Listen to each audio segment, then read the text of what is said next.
క్రిష్ సత్య దగ్గరికి వచ్చి ఎలాగైనా సరే సంధ్యకు, సంజయ్‌కి పెళ్లి చేద్దాం. వాళ్ళిద్దరూ పెళ్లి చేసుకుంటే చాలా బాగుంటుంది కదా! అలాగే సంజయ్ కూడా పెళ్లి అయిన తర్వాత మారుతాడు. ఆ గ్యారంటీ నాకు ఉంది. నేను గ్యారంటీ కూడా నీకు ఇస్తున్నాను అని చెప్పేసైతే అంటూ ఉంటాడు. ఆ మాటలు వినగానే అక్కడ ఉన్న సత్య మాత్రం ఎంతకీ ఒప్పుకోకుండా చాలా కోపంగా క్రిష్ వైపు చూస్తూ ఉండిపోతుంది. ఇంతలో అక్కడ ఉన్న క్రిష్ మాత్రం నేను గ్యారంటీగా చెప్పగలను. వాళ్ళిద్దరికీ పెళ్లి అయిన తర్వాత వాడు చాలానే మారుతాడు అని నాకు అనిపిస్తుంది అని చెప్పేసైతే అంటూ ఉంటాడు. ఆ మాటలు వినగానే అక్కడ ఉన్న సత్య మాత్రం ఏంటి వాడు మారుతాడా? వాడు ఎప్పటికీ మారడు. నాకు వాడి మీద చాలా నమ్మకమే ఉంది. ఎందుకంటే వాడు ఎటువంటి వాడో నాకు బాగా తెలుసు అని చెప్పేసైతే అంటూ ఉంటుంది. ఇంతలో అక్కడ ఉన్న క్రిష్ మాత్రం ఏంటి సత్య ఇలా మాట్లాడుతున్నావు?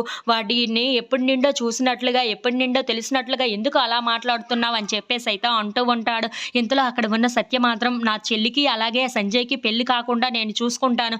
ఎలాగైనా సరే వాళ్ళిద్దరికి పెళ్లి జరగనివ్వను అని చెప్పేసైతే అంటూ ఉంటుంది. ఇంతలో అక్కడ ఉన్న క్రిష్ మాత్రం ఏంటి సత్య నువ్వేం మాట్లాడుతున్నావు? వాళ్ళిద్దరూ ప్రేమించుకున్నారు. అలాగే పెళ్లి చేసుకోవాలనుకుంటున్నారు. నువ్వు ఆపేస్తాను అంటే అది ఎలా జరుగుతుంది? వాడు తర్వాత మారుతాడో ఏమో మనకు తెలియదు కదా! అని చెప్పేసైతే అంటూ ఉంటాడు. ఇంతలో అక్కడ ఉన్న సత్య మాత్రం చాలా కోపంగా క్రిష్ వైపు చూస్తూ ఉండిపోతుంది. ఇంతలో అక్కడ ఉన్న క్రిష్ మాత్రం నువ్వు ఏదో దాస్తున్నావన్న విషయం నాకు అర్థమవుతుంది.